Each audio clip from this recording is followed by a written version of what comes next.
காவலுக்கு போக முடியாமல் தட்டு தடுமாறி கொன்று மலையோ தேய்கிறது செடியோ குழுகிறது ஊதக்காத்து சேதமலையில் என்னால் காவலுக்கு போக முடியாமல் தட்டு தடுமாறி கொண்டு என்ன செய்வேன் தெய்வமே நான் என்ன செய்வேன்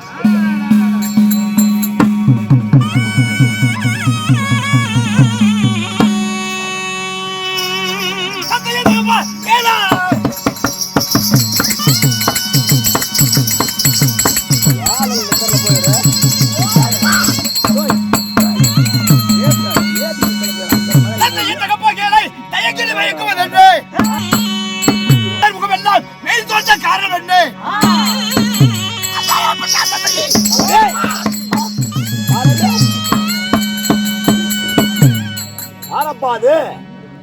அப்பா கண்ணு வீரா ஏப்பா அடையாளம் தெரியலையா? வீர கொடுங்க நீயா கண்ணு உங்கள் மகன் வீரப்பா சாமி. ஆனா அர்த்தராத்திரி ஜாம வேலையா மழையோ பெய்யுது செடியோ குழுது மின்னலோ மின்னது இடியோ இருக்கின்றது.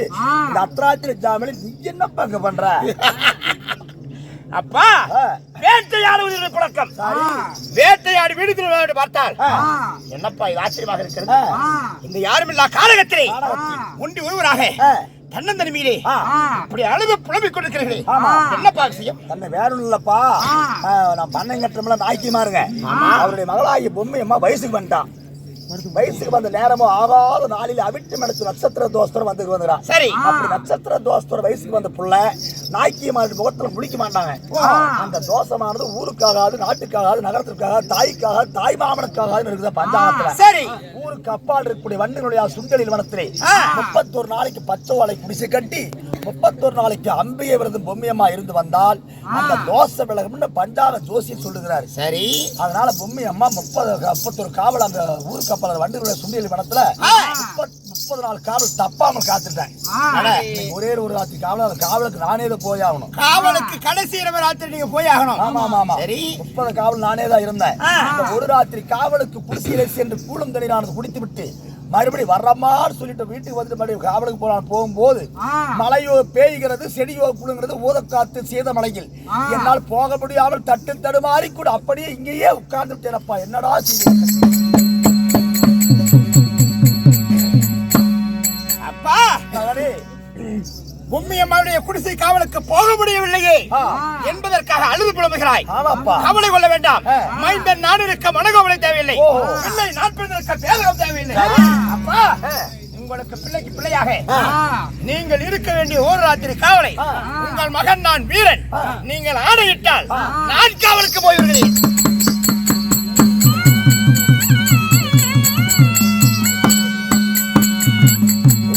காவலுக்கு நீ போயிட்டு வர்றியா? நான் போய் வருகிறேன். கண்ணே, பஞ்சும் நெருப்பு ஓடிட்டு வந்தா பக்கன பத்திக்கிட்டா கண்ணே. பத்திக்கிட்டா நீ நானும் நம்ம அம்மா 7 பேர் இருக்காங்க இல்லையா?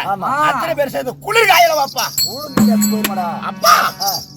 உங்களுக்கு ஆண்ட மகளாக இருந்தால் உங்களுக்கு பண்ணைக்காரர் மகளாக இருந்தால் அப்படி இருக்க வேடி பலமா இருந்த வெள்ளாடு தாவுமா, இரும்பு தூள்ல கரையார் ஒட்டுமா, நெருப்பின் மீதுல இங்கே வருவா.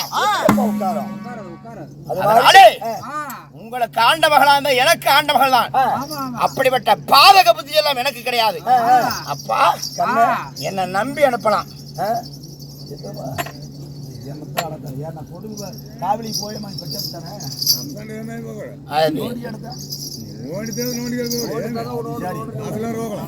காசா பணமா பங்காளி என்ன சொல்ற? பங்காளி சின்னி கொடுக்க ஏமாசி பேசா. சரி, பெட்டர்ஸ் நிக்க அடுத்து நீ கொடுக்குதான வேற தானே நோண்டி நோண்டி அப்படி அது வேறப்பா. அதனால கவலைப்படாத, அனுப்பு அப்படின்ட்டாரப்பா. அவரு சொன்னதுனால பெரிய வார்த்தை வச்சுக்கணும்ல. போயிட்டு வாப்பா. அப்பா, எனக்கு ஒரு சந்தேகம். என்னடா சந்தேகம்? கேட்டு தெரிஞ்சுட்டு போ.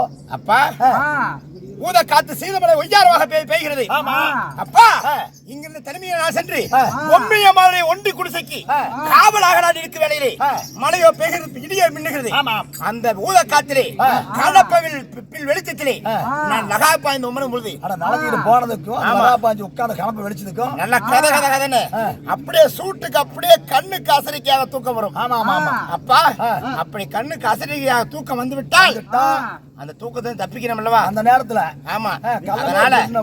அதனால எனக்கு 7 காசுகள் வேண்டுமே, வெள்ளி பணம். எதுக்கு? 5 வெள்ளி பணம். ஏன்டா வெள்ளி பணம் இருக்குடா? வெள்ளி பணம் இருந்தா அதுக்கு தான் சொல்றேன். வெள்ளி பணம் வேண்டுமே. வெள்ளி பணம் வேணுமா? ஆமா. வெள்ளி பணம் எதுக்கு கேக்குற? அப்பா அப்படி வெள்ளி பணம் இருந்தால் அந்த பணத்தின் மீது கராராக இருக்கும் பொழுது இந்த சோமன முடித்திலே முடி போட்டுக் கொள்வதும், கையில உள்ளங்கையில கொட்டுவதும், மீண்டும் முடி போடுவதும், எண்ணுவதும், இப்படியே பணத்தின் மீது கராராக இருந்து பல உத்தாராக காவல் புரிவேன்.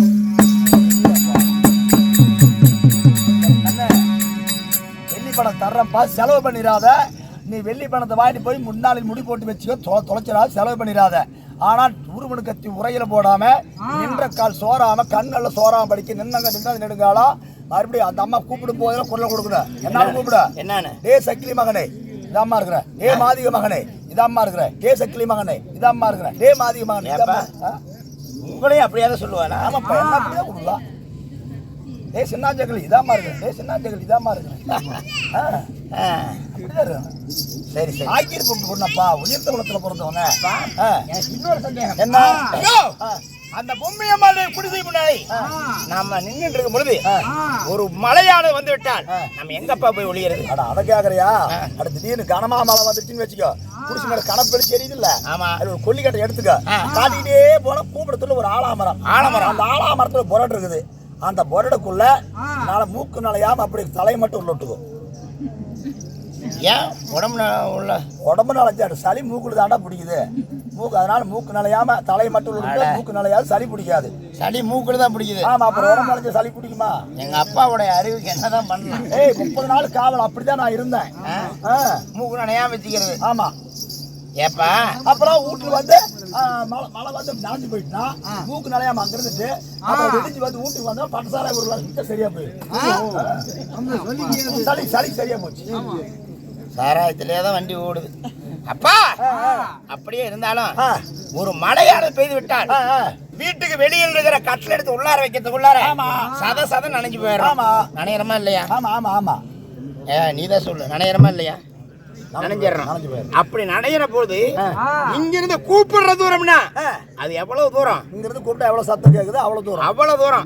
அவ்வளவு தூரம் போறதுக்கு உள்ளார நல்லா நனைஞ்சிருவேன்ப்பா. ஆமா ஆமா ஆமா. அதனால இத்தனை நாள் உங்களுக்கு தெரியாத யோசனை எனக்கு இன்னைக்கு ஒரு யோசனை வந்திருக்குது. எனக்கு தெரியாத யோசனை உங்களுக்கு தெரியுது. ஏப்பா மழை வந்து விட்டால் இங்கிருந்து அங்க போறதுக்குள்ளார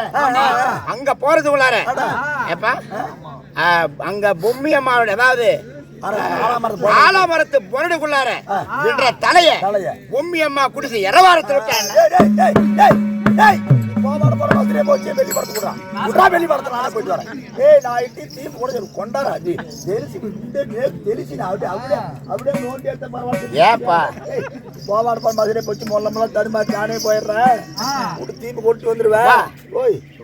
விளையாடி பார்த்தேன்.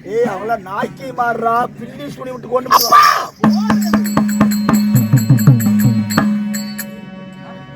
சூனியம் எல்லாம் இந்த ஐயருடைய நிலப்பட்டால் பஞ்சாய் பறந்து விடும். எங்கிட்ட பில்லி சூனியம் வேலைக்காகாது. உன்னை பத்தி எனக்கு தெரியுமாப்பா. இருந்தாலும் அவங்க உயர்ந்த குலத்துல பிறந்தவங்க, நம்ம தாழ்ந்த குலத்துல பிறந்தவங்கடா. அப்பா பார்த்து பத்திரமா இருந்துட்டு வரணும். கவலை கொள்ளாதே. உங்கள் பெயரை எடுப்பினா தவிர ஒரு நாளுக்கு எடுக்க மாட்டேன். அது போல் சாமி. போய் வாருங்க, போய் வாங்க.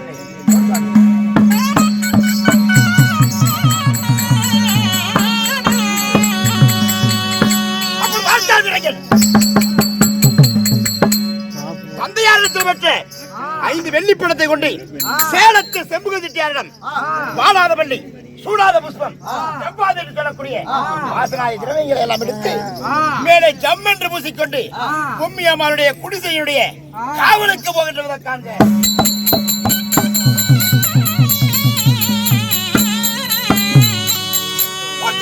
எழுதிவிட்டுக் கொண்டார்.